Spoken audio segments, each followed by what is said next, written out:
Sayyidina Ali bin Abi Thalib pernah berkata, jauhilah 7 perkara maka tubuhmu akan terasa nyaman, hatimu akan terasa tenang, hidupmu akan bahagia, kehormatan dan agamamu akan terjaga.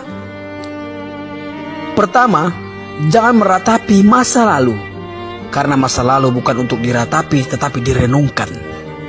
Betapa ruginya seseorang menghabiskan hidupnya hanya untuk meratapi sesuatu yang telah berlalu.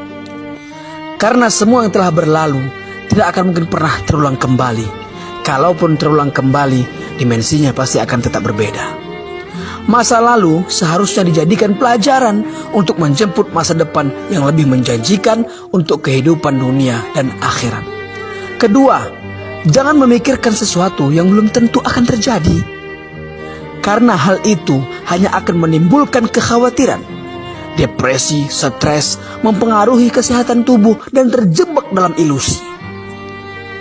Teruslah berprasangka baik, karena jalan hidup setiap orang sudah ditetapkan oleh Allah Subhanahu wa Ta'ala. Dalam Al-Quran, Allah Subhanahu wa Ta'ala berfirman, katakanlah bahwa sesuatu sekali-kali tidak akan menimpa kami melainkan apa yang telah ditetapkan oleh Allah bagi kami. Quran Surah At-Taubah ayat 51. Ketiga, jangan menghina orang lain jika apa yang engkau hina ada dalam dirimu. Berkacalah pada diri sendiri sebelum menghina orang lain. Tanyakan pada diri sendiri, pantaskah aku menghina orang lain? Padahal sesuatu yang aku hina dalam dirinya ada juga dalam diriku. Keempat, jangan meminta balasan dari pekerjaan yang belum pernah dilakukan. Karena hal itu sama saja akan menjatuhkan kehormatan dan harga diri kita. Orang lain akan menganggap kita tidak jauh berbeda dengan pengemis yang meminta-minta di jalanan. Kelima, jangan melihat sesuatu yang belum dimiliki dengan penuh ketamakan. Melihat sesuatu yang membuat kita termotivasi untuk mendapatkannya. Memang tak ada larangan dalam agama, justru diperintahkan selama masih berada dalam koridor yang dibenarkan. Tetapi jika sudah diikuti dengan ketamakan, hal itu melanggar aturan. Karena ketamakan akan menjerumuskan seseorang dalam perbuatan yang berlebih-lebihan dan tidak terkontrol. Keenam, jangan marah kepada orang yang terlihat tenang.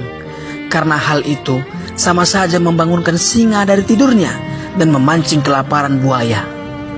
Jangan melihat orang tenang tidak bisa berbuat apa-apa. Dalam ketenangannya, ia berusaha menahan amarahnya. Kapan amarahnya keluar, maka ledakannya seperti bom yang mematikan. Berusahalah tenang dalam keadaan apapun. Menghadapi sesuatu dengan kemarahan tidak akan menyelesaikan masalah, tetapi justru menambah dan memperkeruh masalah. Ketujuh, jangan memuji orang yang tidak tahu diri.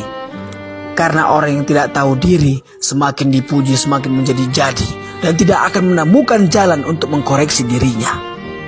Boleh jadi hari ini dipuji, tetapi bisa jadi esok harinya ia justru menghina dan menjatuhkan kita pula. Jadi berhati-hatilah dalam memuji orang lain, apalagi memuji orang yang tidak tahu diri. Wallahu a'lam.